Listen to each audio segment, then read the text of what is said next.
গত 31শে মার্চ বিধ্বংসী ঝড়ে ধূলিসাৎ হয়ে গিয়েছিল ময়নাগুড়ি ব্লকের বার্নিশ ও পুঁটিবাড়ি গ্রাম পঞ্চায়েত এলাকা।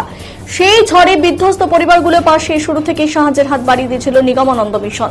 নিগমানন্দ মিশনের জলপাইগুড়ি ডাঙ্গাপাড়া আশ্রম থেকে ঝড়ে ক্ষতিগ্রস্ত পরিবারগুলোর হাতে মঙ্গলবার তুলে দেওয়া হলো টেবিল ফ্যান। নিঃস্ব পরিবারগুলো 100 জনের হাতে এদিন টেবিল ফ্যান তুলে দেওয়া হয়। এদিন উপস্থিত ছিলেন নিগমানন্দ মিশনের সদস্য তথা আশ্রমের অধ্যক্ষ শ্রীমৎ স্বামী সত্যব্রতানন্দ সরস্বতী এবং শ্রীমৎ স্বামী ধ্যানানন্দ সরস্বতী, নির্মল চৌধুরী, মিহির সরকার, তরুণ দত্ত, গৌরাঙ্গ শর্মা সহ প্রমুখ।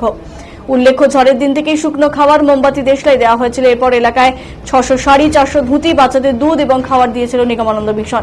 আশ্রমের অধ্যক্ষ স্বামী সত্যব্রতানন্দ সরস্বতী বলেন, শ্রী শ্রী ঠাকুর মহারাজ জীবিত থাকাকালীন বিভিন্ন এলাকায় বন্যা ত্রাণে এবং ঝড় বিধ্বস্ত এলাকায় নিজ হাতে ত্রাণ দিতেন। তিনি আমাদের উপদেশ দিয়ে গেছেন মানব সেবার জন্য। তার উপদেশকে পাথেয় করেই তারা চেষ্টা চালিয়ে যাচ্ছেন চলার, দুর্গত মানুষদের পাশে দাঁড়ানোর।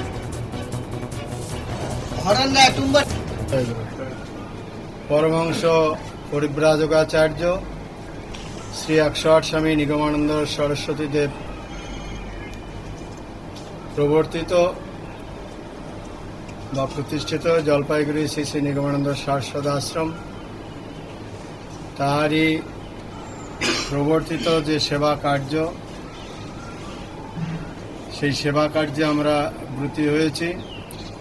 আমরা সকলেই জানি, কিছুদিন পূর্বে প্রচণ্ডভাবে ঘূর্ণিঝড়ে প্রচুর মানুষ ক্ষতিগ্রস্ত হয়েছেন।